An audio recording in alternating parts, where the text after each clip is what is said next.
You are listening to SPN, the Sports Podcasting Network. وتكلم من هناك في شوارزنيجر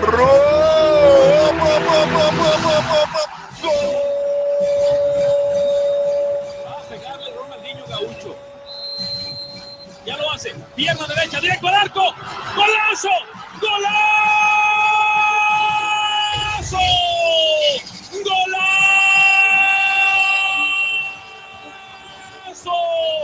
golazo. This is Soccer Today, live on SPN Radio, your new live show about the beautiful game in all its glory, with Duane, Rollins and Kevin Laramee. MLS, EPL, La Liga, Champions League, all is fair game.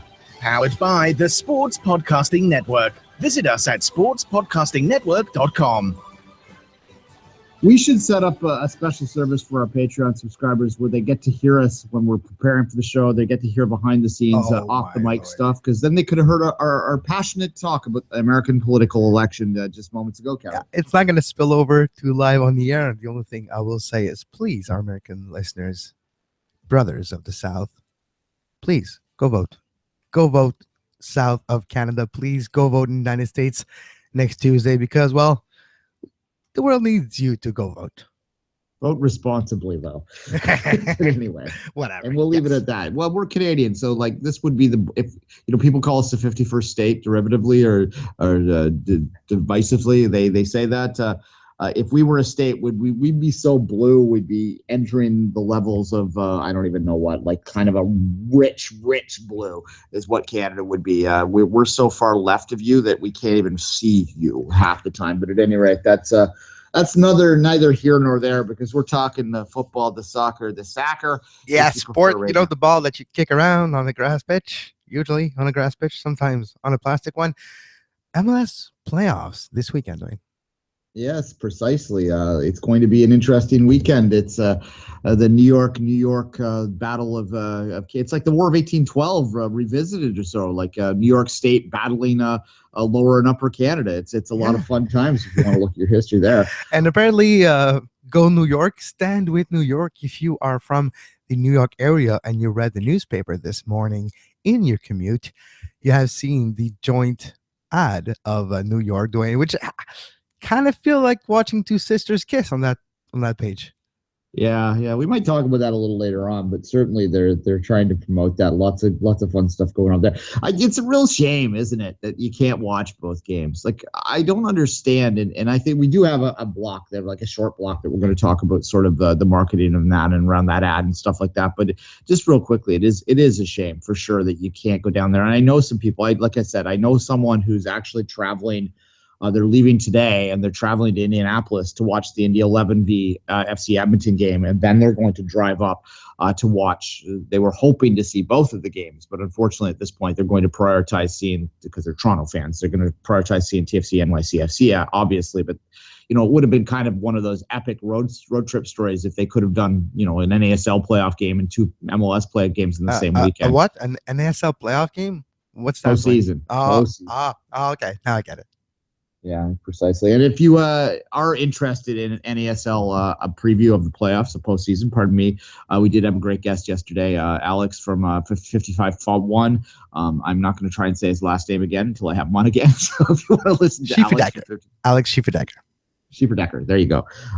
From 55-1, he previewed the NASL playoff for you yesterday. If you haven't listened to that, give that a download after you listen to today to listen to all that. And certainly those games are on Saturday, so you can watch both if you want, and you can get that on their webpage here in Canada. I think in the States, that's where you get the coverage as well. So certainly go out there and watch that and have a great weekend of soccer, because you got the Premier League, and then you can go and watch the NASL, then you got the Premier League again, then you can watch MLS playoffs. It's going to be a good weekend that way, eh? Exactly. And before we talk about the actual games of the weekend and Montreal and Toronto implicated, kind of Montreal-related news. Jérémy Gagnon-Laparé, JGL, of his fame, played mostly in the USL and was on loan to Ottawa Fury over the last few seasons. He was signed 2 years ago, had some MLS minutes at the end of the 2014 season, really hadn't had a fair shot since then, some injuries, but he played in the international role for Canada. He's getting a tryout. He's leaving tonight for France. He's getting a tryout with Stade Rennais in Ligue 1.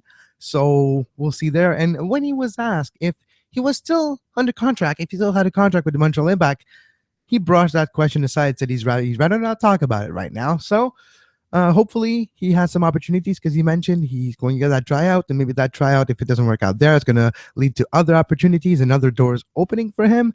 So hopefully he finds a place to play, because it looks like might not be in Montreal next year.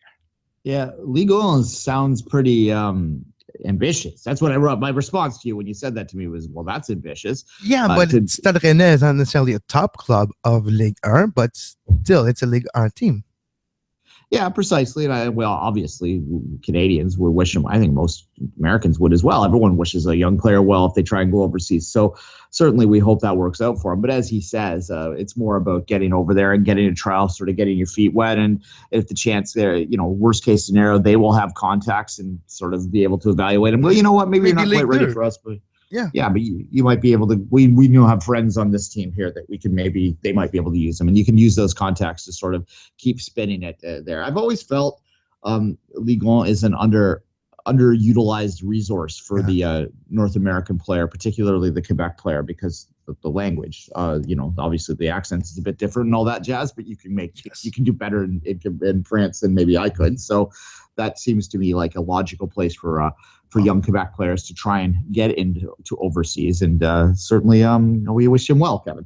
It's not a coincidence that Didier Drogba chose to come to Montreal, Dwayne.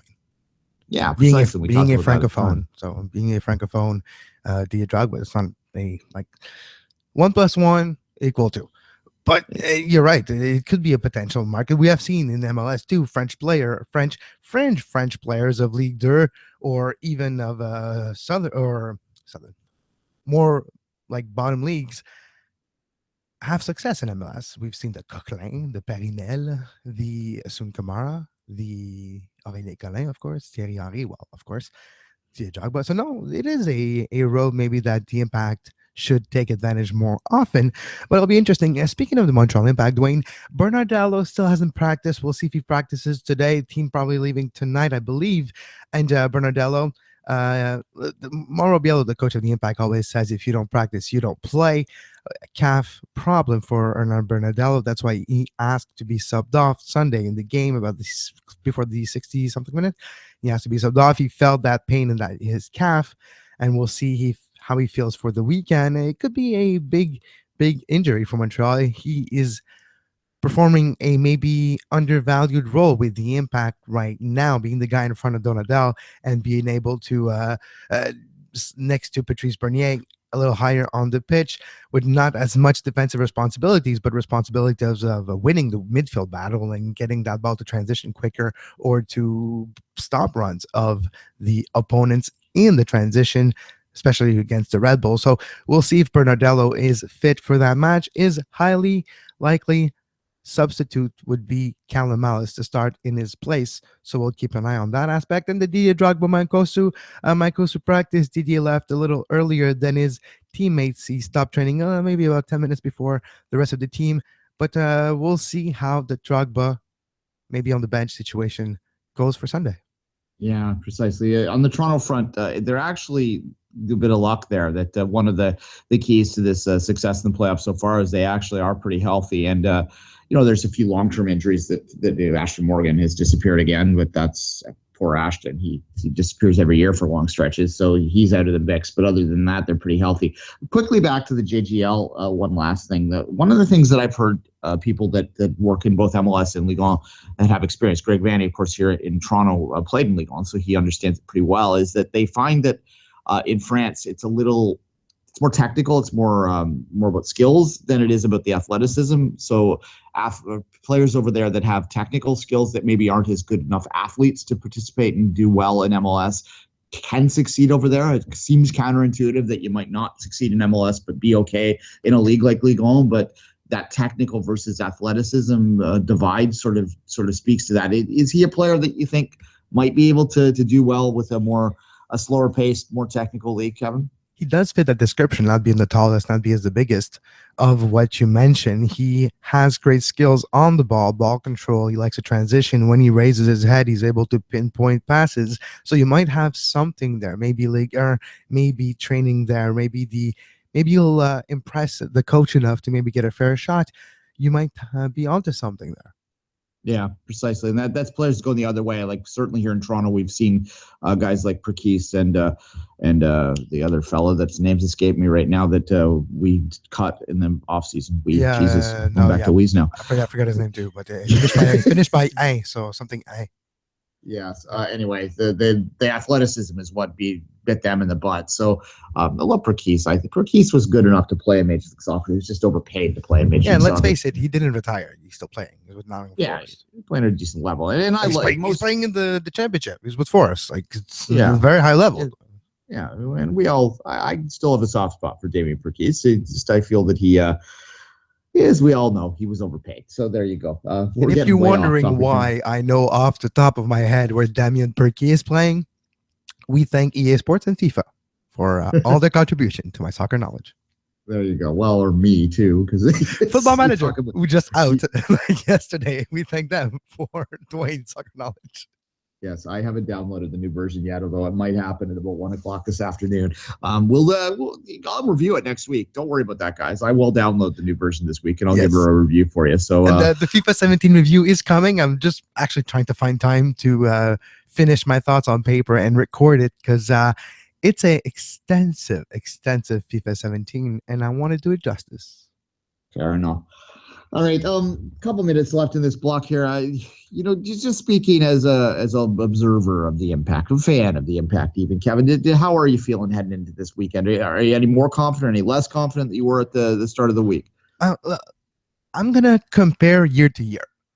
I'm gonna compare the situation versus Columbus because it's a similar club. Yeah, it went to different type of season with different results, different experiences over the last year, but against Columbus, they won 2-1 at home.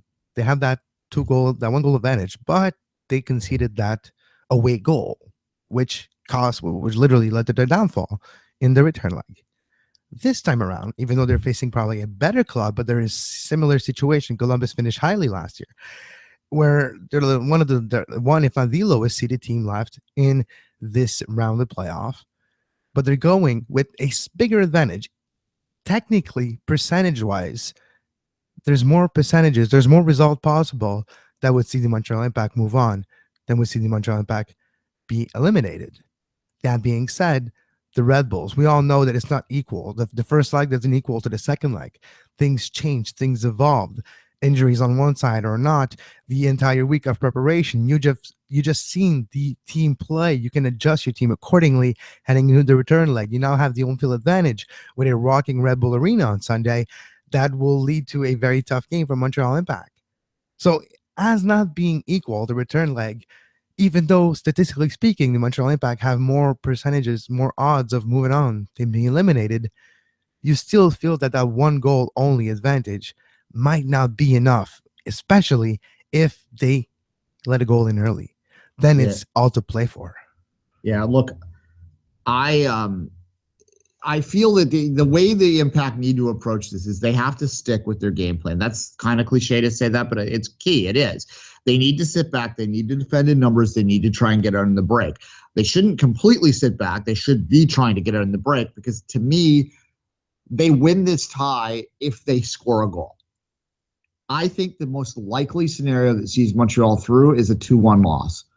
And if you think of it that way, even if you get down 2 goals, you're still 1 goal away from winning. And that's what gives Montreal the advantage because New York didn't get that away goal. And that's how you approach this game, that you have 90 minutes plus stoppage to find a goal. And if you get that goal and play your game the way you're capable of it, you probably go through. So that's how I approach it if I'm Montreal. If New York goes out and scores 3 on you, then you know what?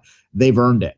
And you lost it. So there's that. But if you go out and play your game, you limit them to 2 or less, and you score your goal, hey, you won the tie by your performance in the first leg. And that's how I approach it. It's the same situation to segue into Toronto now.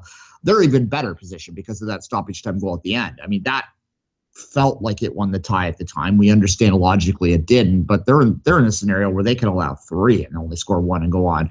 And that absolutely has got to be Toronto's role. They're a little more complicated, though, as I don't think Toronto is a team that's necessarily set up to bunker. So they do have to play a little looser. But, again, if they go out and play a loose game and try and goad New York into opening up, I think that Toronto wins that game going away. That's my feeling there, that if New York is the team that has a more complicated tactical decision, because if they open wide open, Toronto will score on them. They might lose 3-1, but they'll score a goal if they go wide open. It might even be 4-2 or something like that. But those scores put Toronto through, right? So that's what I think TFC wants to play. They want to do something fun for the fans. They want to have a great sort of, take advantage of that small pitch and go back and forth. They played a 3-3 game there 2 years ago, or last year, I should say, that couldn't have played 2 years ago. The team didn't exist. Last year, they played a 3-3 game. They would love that again. If that happens again, that's going to be a fun day for everyone involved if you're wearing red, not so much if you're in sky blue. Yeah, no, exactly. All right, let's take a quick break. We're going to come back. We're going to turn our attention to the world and Berlin d'Or.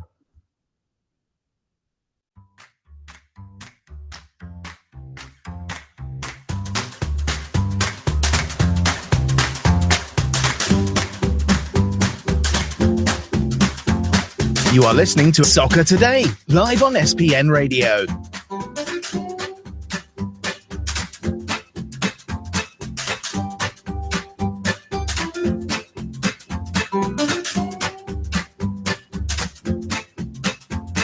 Visit sportspodcastingnetwork.com for more.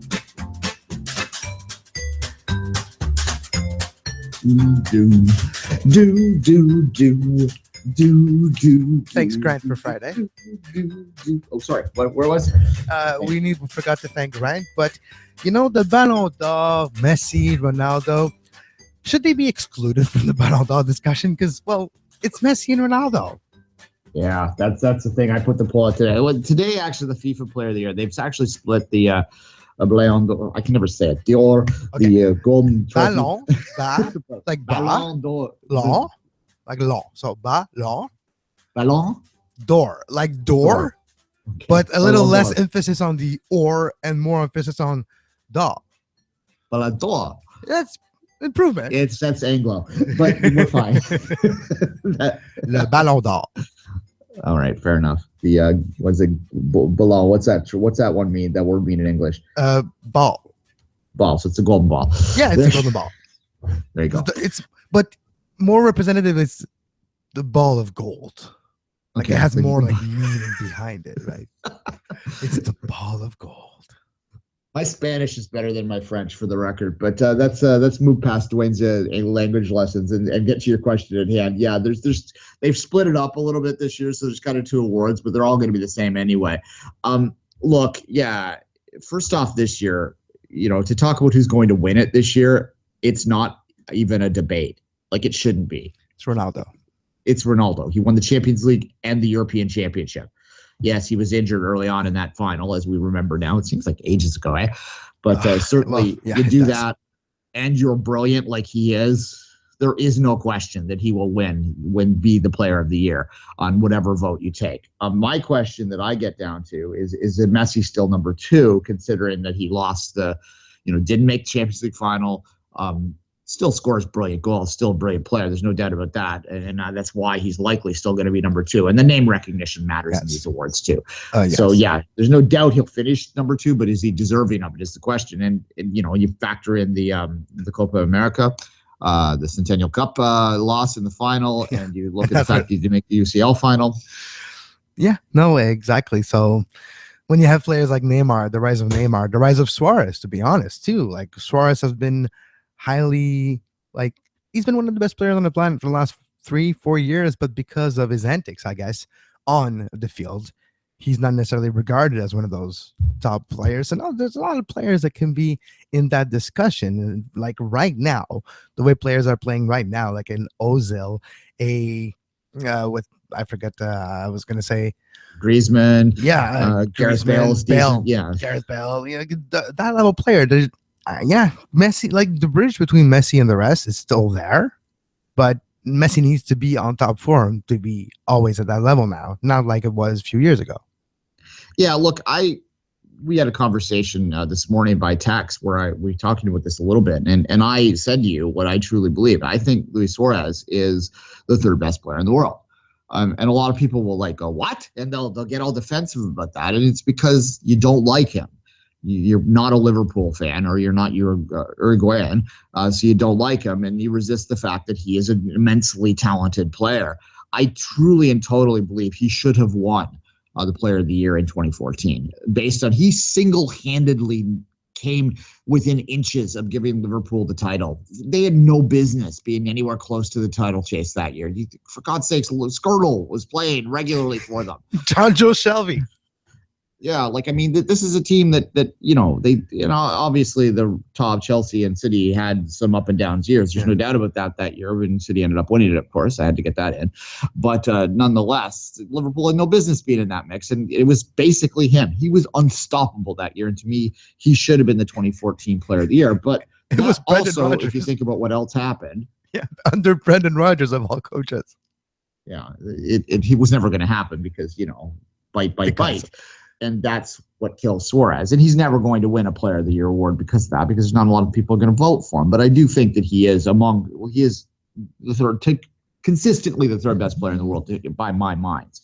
Now, if I had to vote for a non-Messi Ronaldo Player of the Year right now, I would go with Griezmann. He played brilliantly at the Euros, and he is pretty much holding Atleti on his back right now. And I think that and I believe as we're seeing they're playing the Champions League, that they might have a chance, because I think of his play right now to finish the job this year, so long as Real Madrid doesn't make the final, because they're never going to beat Real Madrid in the final. Exactly. They need Madrid to stumble, and it might happen. Madrid just did a draw this week against, I forget the team, but it was a Liga, Warsaw. Yeah. So a 3-3. Crazy game, by the way. Another crazy game yesterday, Duane. Atleti Bilbao versus Genk, 5-3, 5 goals for Artis Aduriz, but a hat trick of penalties. Can you imagine the battle between the player and the keeper? First time he did it something like to the left, I think. Then to the right. Then let's go to the right again. There you go. Got you 3-time keeper. Yeah, look, the thing about penalties, and there's a great book, I have it on my bookshelf somewhere here, that talks about the art of penalties anyway. And like, you always hear people talk about how it's a lottery. Well, that's a load of crap. That's like, it's not a lottery. It is an absolute skill. So to score 3 in a game, though, against a world-class keeper, although I don't know how world-class that keeper is, but nevertheless a professional level keeper, that's an accomplishment. So don't dismiss the fact that it was a penalty hat trick, because it's hard to score 3 penalties in one game. It very, very, very rarely happens. We rarely get 3 penalties in a game, in fairness, but nonetheless, it does rarely happen, Kevin. Anything jump out at you in Europe other than the games you mentioned already this week? We didn't talk a ton about it this week because there's a lot that's going on in Major League Soccer. Well, Man United, obviously, the result yesterday, 2-1, late goal for them.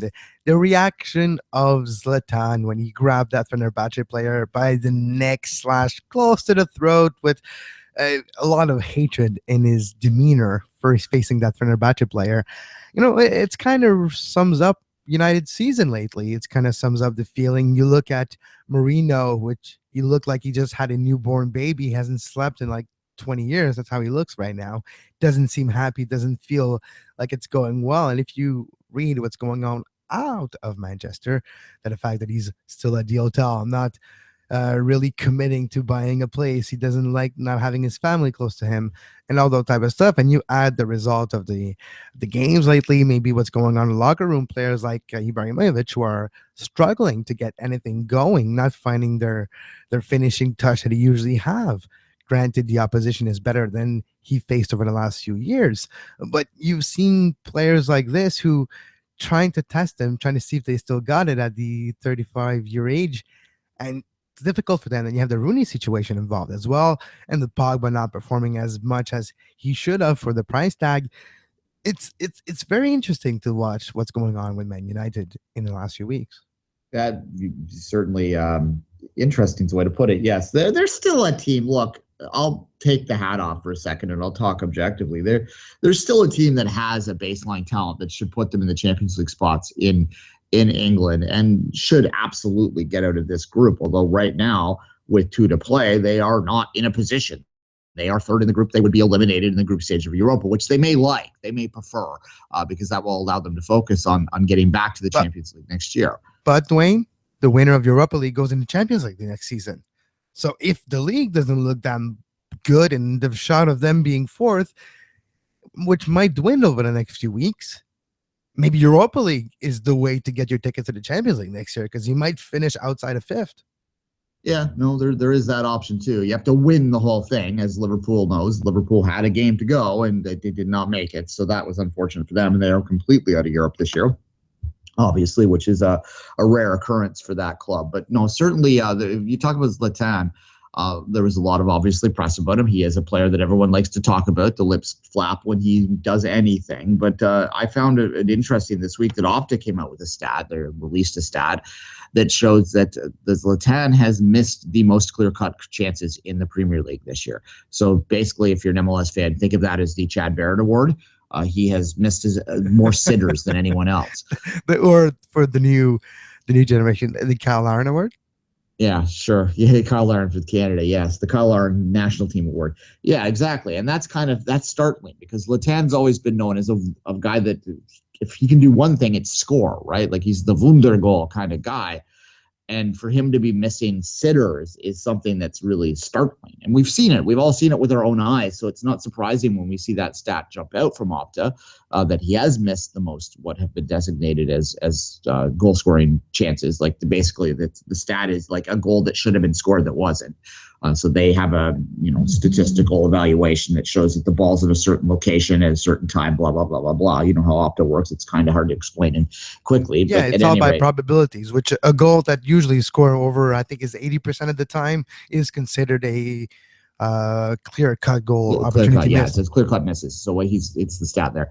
It's an interesting stat, and it's one that, a lot of, for years, our eyes have told us about certain players, and it's nice to have those stats out there now that we can back them up with the numbers. So at any rate, he is leading the Premier League, and I don't think anyone expected that, because as I said, that's not what he was brought in for.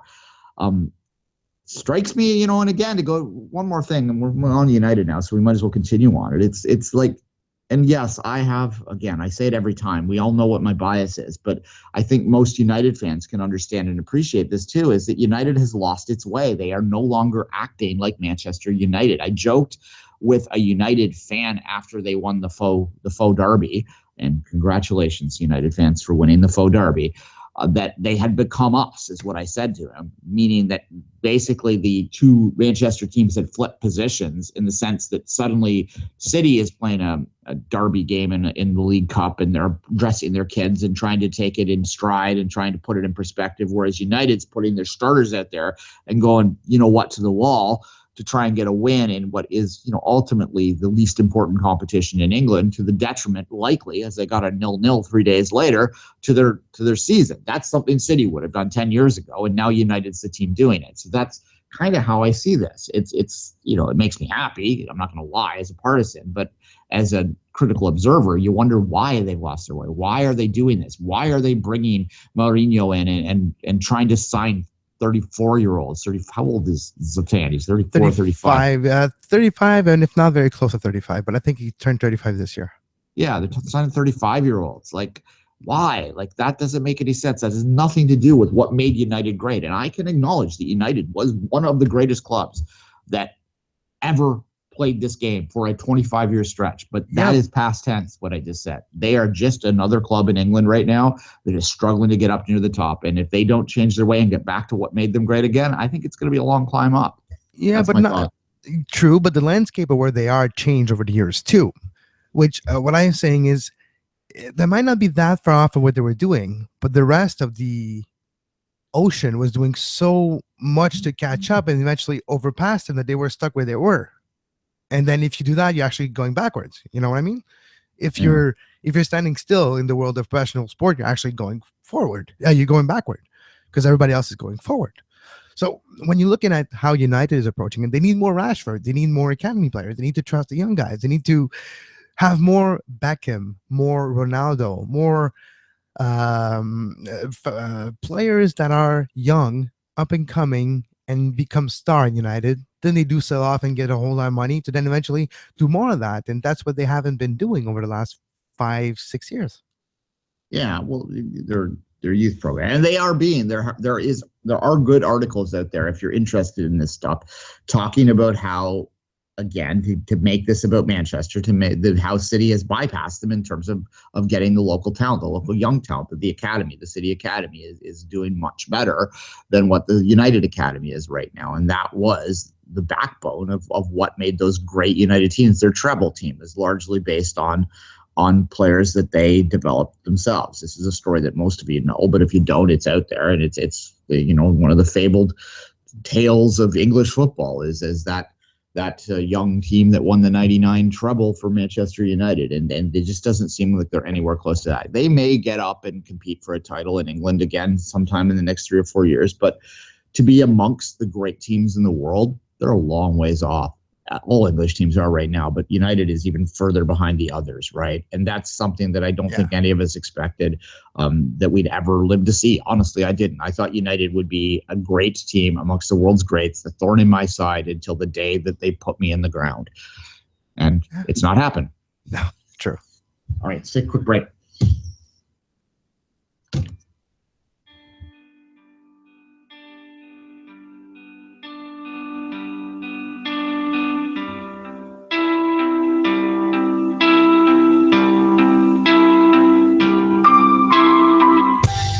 You are listening to SPN Radio, powered by the Sports Podcasting Network. Visit sportspodcastingnetwork.com for more.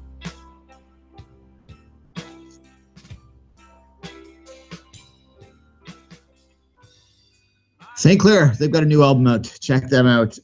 Kevin, let's talk about what we talked about off the top, the New York dual ad in the paper. Now, I don't want to, I'm going to make fun of them a little bit for all their like bluster about how great and intense this 2-year-old rivalry is. It's a little funny that they're putting a joint newspaper ad in the newspaper commuter news so that you have like, come support New York, go team New York on the weekend. Let's watch soccer.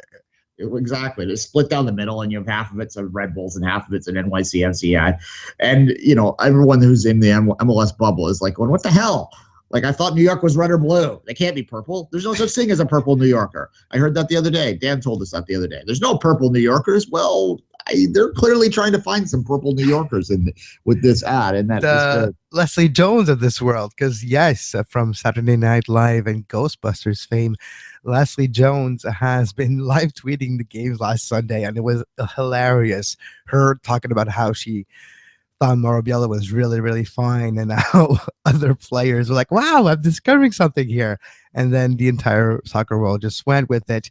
And now she's sporting a Red Bulls jersey at a New York City game, I believe. It was quite interesting to see what's going to happen with Leslie Jones and her newfound love of Major League Soccer playoffs. Yeah, well, precisely. She was wearing an NYRB scarf, and it was either a t-shirt or jersey. I couldn't tell. It was saying what was clearly the back of a cab, taking a selfie, going, I've decided I'm going to go to the NYCFC game, but she's wearing the Red Bull stuff. But go Red Bull. So, like, is she going to cheer for NYCFC, or is she going to full heel and she's going for TFC on the weekend? TFC did send her a jersey, so you never know. Maybe that's the case. But or she just really doesn't want to go to New Jersey. That's probably more the case. She's in Manhattan. I'm just going to go to Yankee Stadium, and then I can just go back home with a cab, and I'm not going to be bothered crossing a bridge. Yeah, a more cynical person that I was, if you can imagine, a more cynical person than me suggested that MLS might have paid Leslie Jones to do this, to be tweeting about this stuff in what seemed like an organic way. You can make your own judgment on whether this is organic or not, but certainly it wouldn't be. It probably started organically, then everybody like, okay, call her agent, let's make something out of this. Yeah, so they're probably, she's getting a lot of jerseys and a lot of approaches to be at games now, I'm sure. PR reps just went crazy on Sunday seeing this and just decided to, you know what, let's call our people. Let's our people call your people and make something happen. All right, well, that's fair enough. To go back to I have an interest. I had an AMA on Twitter yesterday for the Canadian Premier League. If you're interested to go back and find that, the hashtag is #AMACPL. If you want to search that on Twitter, you can get all my answers. There's a Reddit thread about it too, if you want to find it. It's a little jarring whenever you see my face on Reddit. I always like, ugh! It's like a little bit hard to wake up to that, but at any rate, I agree. Anyway, the point I'm making about this, I'm twisting this back into what we're talking about, is that this struck me as an interesting marketing question, and this goes to this split New York thing that came out this morning. Is soccer in a position where we really can can afford to try and saturate a market and try and attack a market and try and take parts of a market, or should we be doing more of stuff like that, more like Team MLS stuff to market this league? Are we past that? Because that's what's happening here. That's Team MLS is buying this ad and are trying to just get people to go out and support a team wherever. And New York City FC and the Red Bulls are just like, yeah, we'll throw a little money into that. And they're putting their rivalry aside, which, is a bit contrived. It's 2 bloody years old.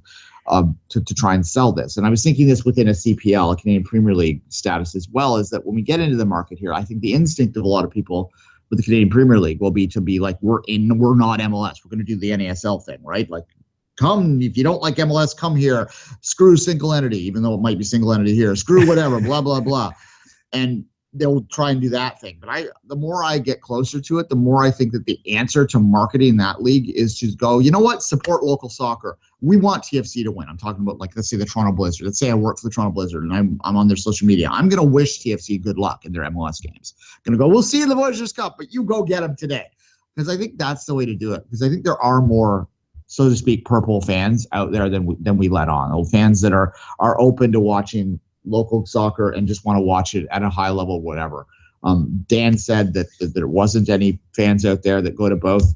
I would question that if you look in the more expensive seats, you might find fans that do go to 4 or 5 games of each year because they just like good soccer. And I don't necessarily, we're inclined, I think, as partisan people to get angry about that sort of stuff, but should we? Is that a bad thing?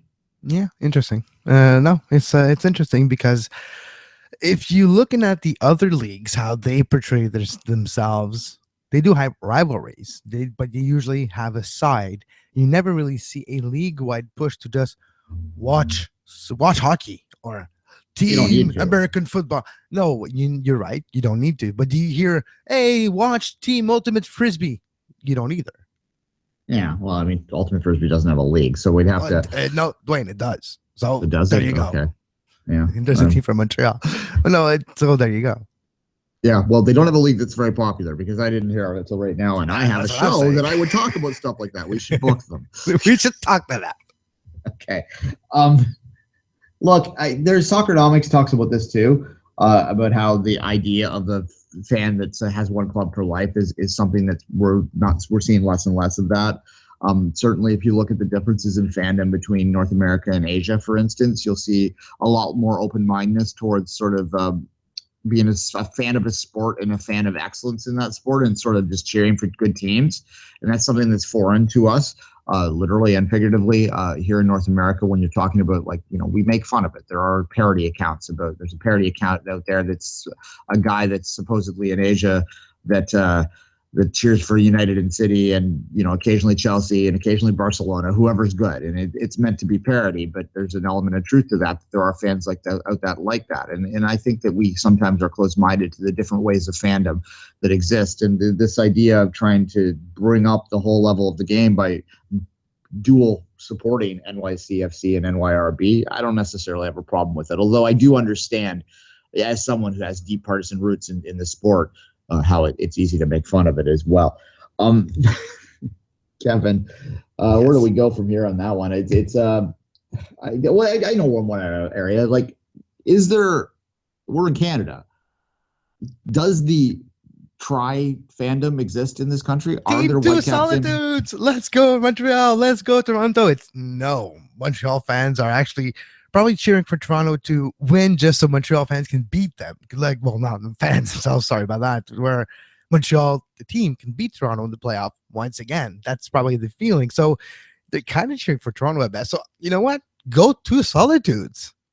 Yeah, well, or 3 if you want to include Vancouver. I do think Vancouvers are not in the playoffs. Stop talking about Vancouver. They're not in the playoffs. I'm talking in general. Certainly, like I'll tell you, when I watched the obviously I was at the TFC game and I was at the Joker is where I was, which is the bar just on Dufferin. If you're ever around and you want to drop in and say hi, feel free. That's where I go for all pre-games. Anyway, so I was there and we were watching the Impact Red Bulls game. And the Red Bulls, I would guess that 90% of the people that were in the bar were cheering for the Red Bulls. They were cheering against Montreal, more to the point. I was not among them. I was hoping Montreal would win, both for selfish reasons. It's a hell of a lot easier to get to Montreal than it is to get to New York. Yeah. But also because, I fully admit that I don't have an issue with the Impact. I have more of an issue with the Whitecaps, as people know.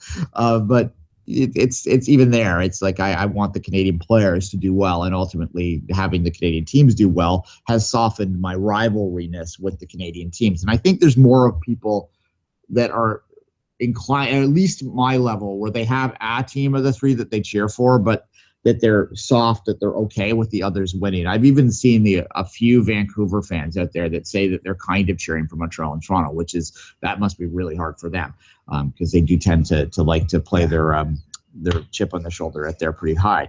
At any rate, I think in the bubble, Kevin, you're right. There's very few in the bubble that are going to be willing to be supportive of the other. Like if Montreal makes an MLS Cup final, I doubt many people in the bubble will be cheering for them in the MLS Cup final. No, it'll be go the other team. Yeah, but and the same would go in Toronto to Montreal, like both ways. But there would be, I suspect there'll be a 10%. There'll be a silent minority, and they will be silent because they will be shouted down that would be willing to say, you know what, I'm okay with the Toronto guys winning, or yeah, I'm okay with the Montreal guys winning. It's fun. Anyway, we're a bit late now to get Alicia Rodriguez on the line to talk some LA stuff. So let's take the break, get her on the line now.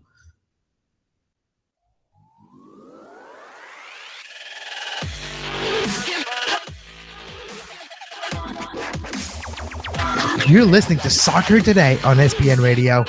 You can find the on-demand version of this very show on iTunes, Stitcher, Feedburner, Podbay Player, Podbean, anywhere you get your podcasts under the Sports Podcasting Network feed.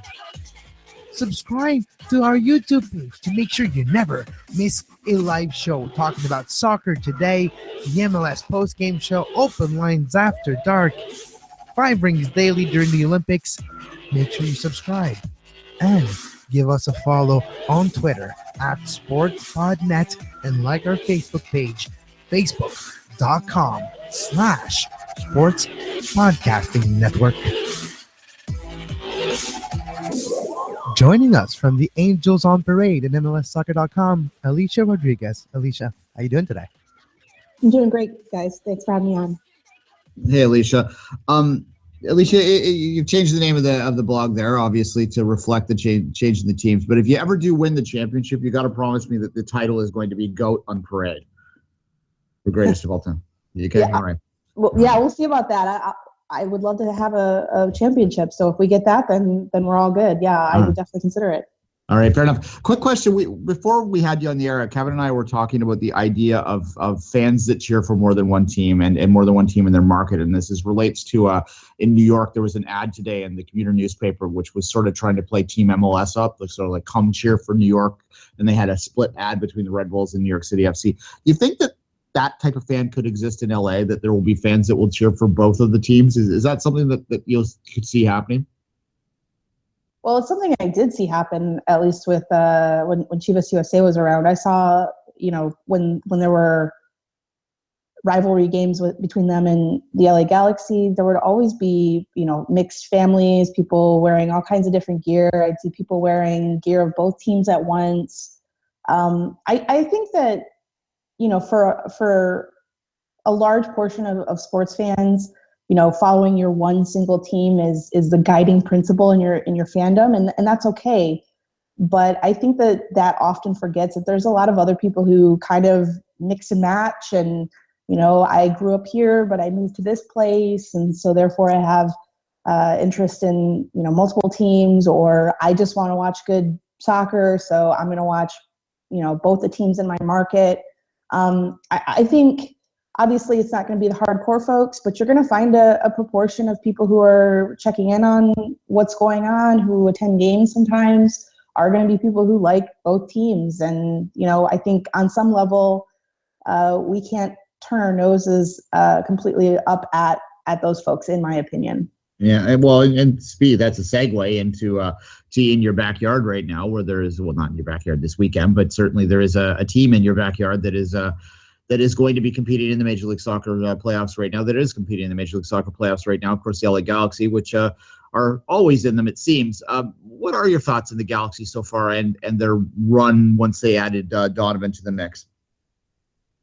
Yeah, I mean, I think that they're doing what they do. They're turning up the intensity little by little. I think Colorado thinks that they're in a really great position right now, but one of the things that's really interesting about the Rapids is, they've been good defensively, very good, historically good, but their attack is kind of come and gone. They had some chances last week, so, it's not like they were completely obliterated by the Galaxy. The Galaxy are only up by 1 goal, but LA still has the upper hand until the Rapids at least tie up the series. And I worked on a piece yesterday where Kevin Doyle said, if the Galaxy score another goal, it's curtains, which I thought was a really striking sentence because, anything can happen in these kind of games. And, if you have to score 2 goals or 3 goals to move on, you have to be ready for that challenge. And to some extent, it sort of sounded like the Rapids were a little bit, not really preparing for that possibility. And if that's the case, then I think the Galaxy have a huge edge in the series. Now, with the likeliness of Gerrard playing and other returns for the Galaxy and Donovan in the mix with Keane as well, how is it likely that we'll see that goal that might be curtains for this game? Yeah, I mean, I think it's going to be a tough game. We know what Colorado is going to do. They're going to, muck it up in the midfield. They're going to look to break when they have an opportunity or look to score on a set piece. But that said, I think the Galaxy are going to have plenty of the ball. I think the big questions are concerning particularly Keane and Gerrard. Those guys have been not really integral so far in the playoffs, and there's a little bit of a concern that, if they come in, it may upset the balance a little bit on the team. I mean, these guys are all professionals, and they've all done it before, but I would be a little bit hesitant to sort of say that the veterans will slot right in and everything will be good, because I don't know. I mean, that's a tricky balance. I think in contrast, Donovan's been great. The lowered expectations, I think, was kind of the best thing that could have happened for him and the team. And the fact that he's able to start now and really turn out good performances is sort of like the cherry on top, I think, as far as the Galaxy is concerned. Alicia, is the fact that the Galaxy always seem to get it done in the playoffs, is that something that can be designed, that Bruce Arena does design, or is it just a reflection of the fact that they often have the best talent?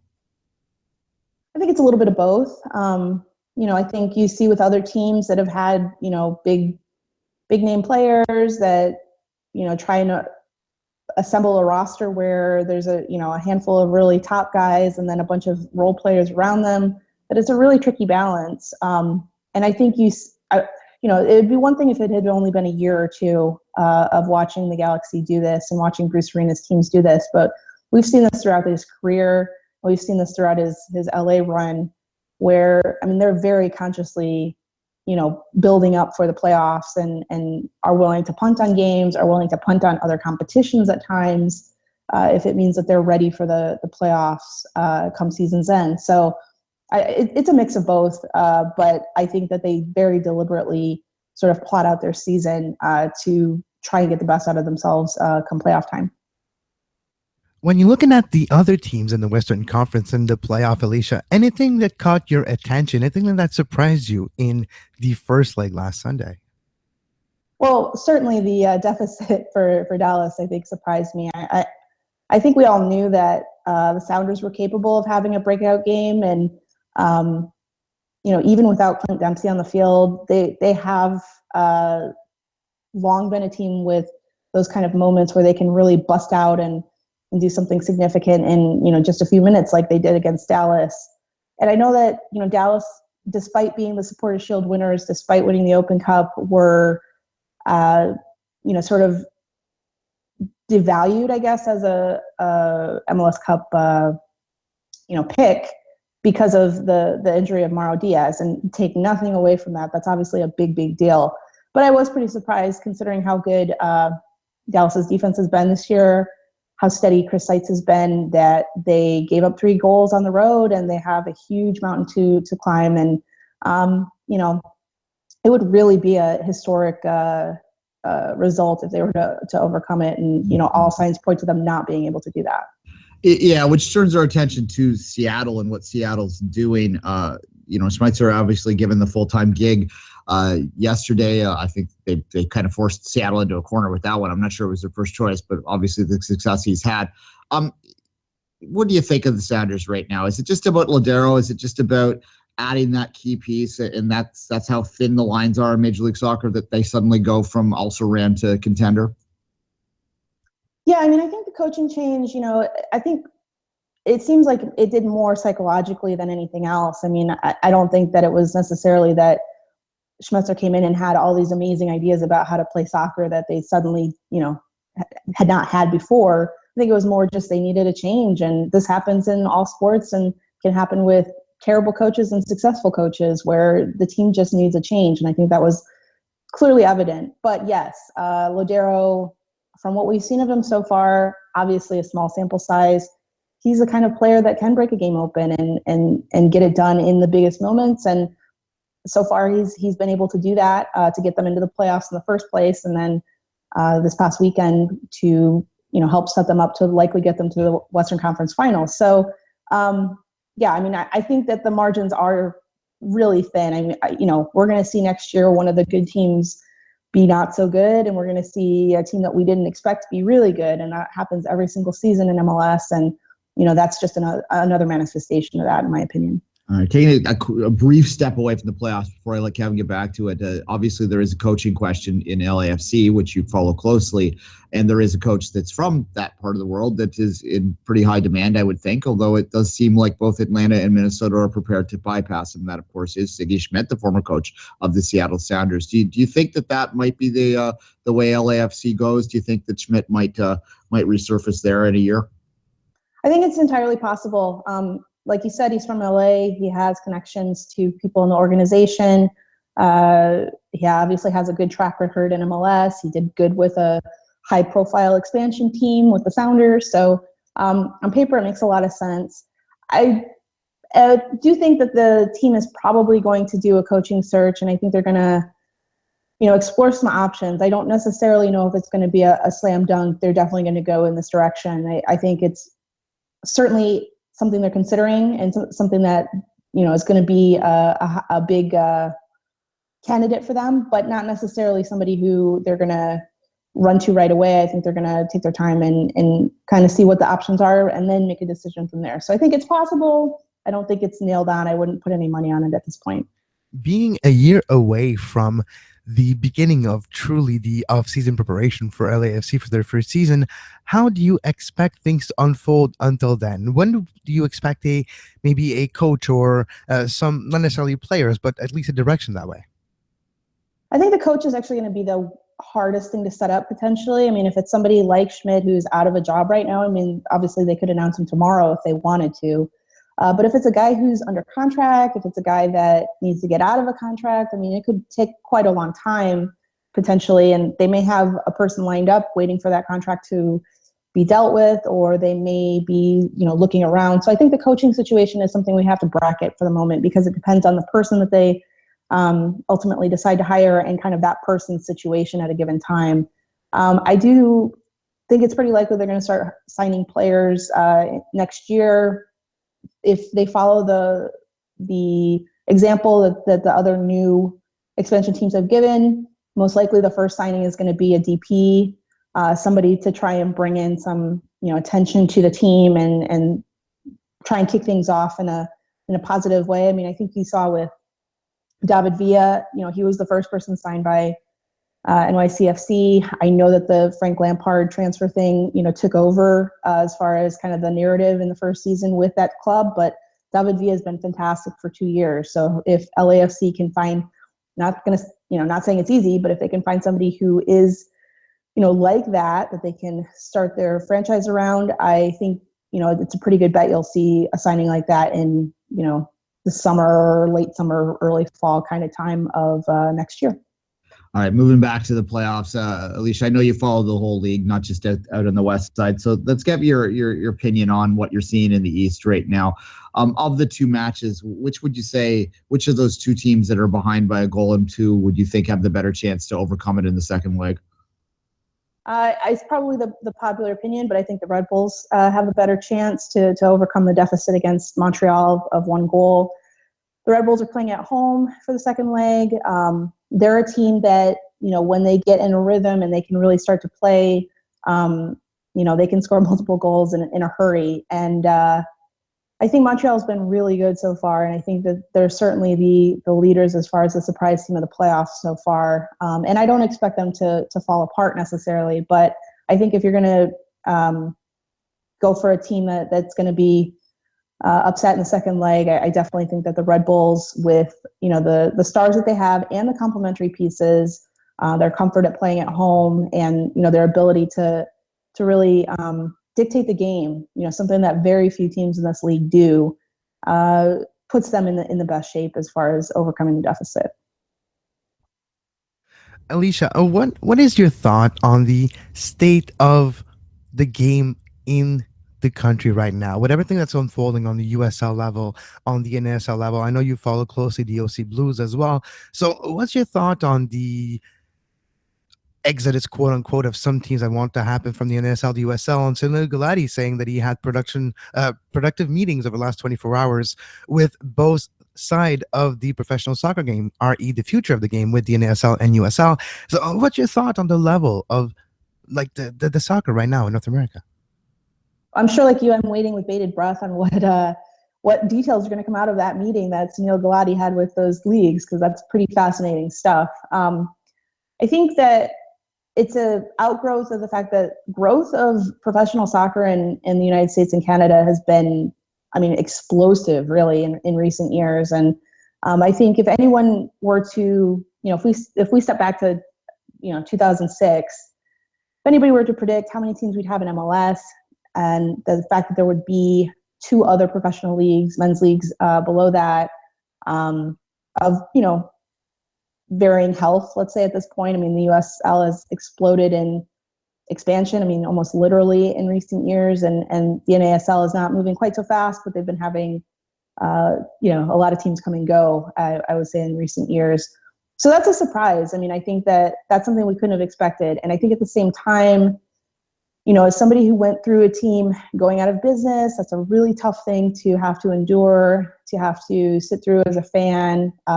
It leads to, I think, a lot of justifiably angry feelings and feelings of being left behind. I think it's a terrible situation for every club that goes out of business or has to fold or drop down a league or whatever because they can't hack it at this level.